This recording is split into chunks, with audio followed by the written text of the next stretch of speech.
Hello, dear friends. In this lockdown period, I'm going to share some videos related to Internet of Things so that we can be in touch with the subjects and the instructors. So, today we are having some basics of IoT. What are the definitions of IoT, characteristics of IoT, physical design of that IoT, but in my logical design of that IoT, and there are some protocols related to IoTs and how to deploy the IoTs and what are the different templates available for that. So there are multiple definitions of IoT um, by different researchers. So some of the definitions are like this. It is nothing but a dynamic global network infrastructure with self-configuring capabilities based on standard and interoperable communication protocol, where physical and virtual things have identities, physical attributes, and virtual personalities, and use intelligent interfaces and are seamlessly integrated into information network, often communicate data associated with users and in their environments. So this is one of the definitions related to that IoT. That means we are connecting different things using the help of this internet, and we are operating those things. So what are the different characteristics of this IoT? So one of the character is it is dynamic, and it should have some self-adapting things. It should have self-configuring configurations. It should configure itself. Self-configuring capability will be there.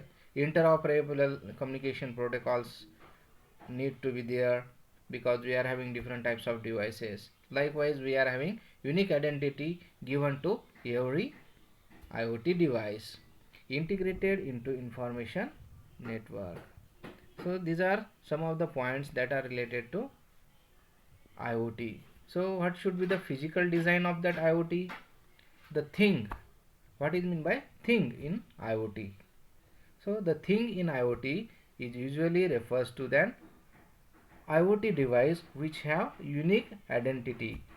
So it is having some unique number, like IP addresses are there. So we are having some unique IP addresses. Nowadays we are having IPv6. So likewise we are having some unique identity given to that device. In our computer we are having MAC addresses.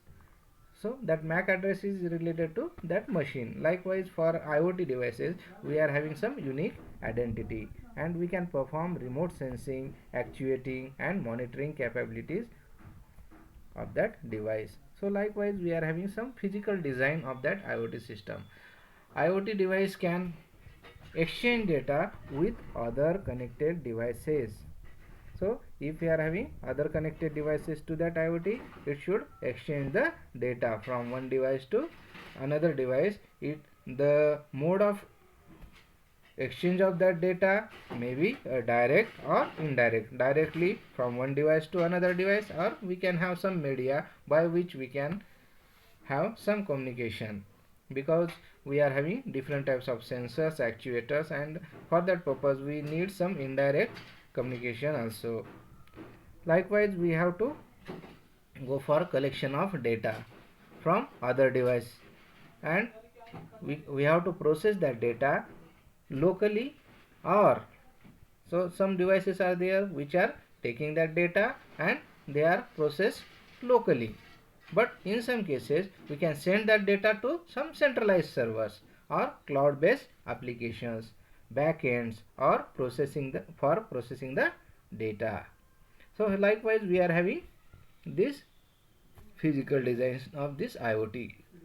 Then we are having another task that is to be performed locally or within the IoT infrastructure based on the temporal or space constraints. So what are the tasks that are given to that IoT system? That those tasks should be performed locally by that IoT device, or we can have some IoT infrastructures. Based on that we can have some processing of that data. So likewise we are having some physical design of this IoT system. Likewise we are having some generic block diagram of this IoT system.